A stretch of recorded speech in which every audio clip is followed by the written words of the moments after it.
sometimes marketing doesn't get the attention that it deserves. I know we kind of see that all the time. So maybe to kind of put that into context, like why should our CEOs and our investors who are listening, why should they care about having C-level marketers on their teams? And what kind of impact does that have on businesses? We've met a lot of companies that are 100 million plus that really suck at marketing. There's a reason for this because when companies start, they often start as sales companies. Usually the founder or founders have a unique insight into a market or an industry. And so then they start the company. The first strategy that they use to sell is through their personal network. And they leverage those to close the first few deals of the company. As the company grows, the founders start to replace themselves. And then they hire more sales reps that do outbound or inbound type of sales. And it's very realistic for a company to grow north of 10, 25, even 100 million to have a pretty large sales team because the founders focused on replacing themselves and adding more folks and not enough marketers. And it could still be a very healthy business with good year over year growth metrics, good net revenue retention metrics, but just marketing is understaffed and just overlooked because the company has been growing and it kind of masks this underlying problem. But as you get to a certain stage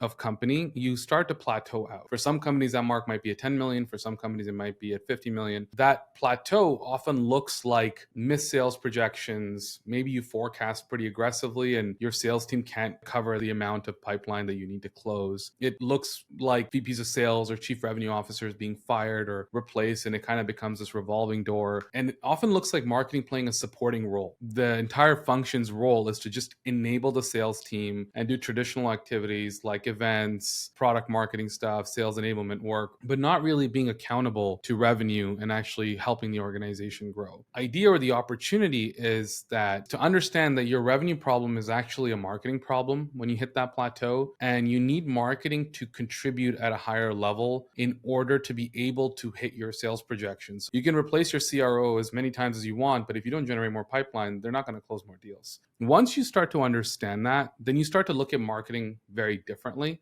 and you start to think of it as more of a revenue accountable function that needs to actually focus on driving more pipeline and revenue for the organization. And actually you start to prioritize it much differently, and you think about resourcing it differently as well.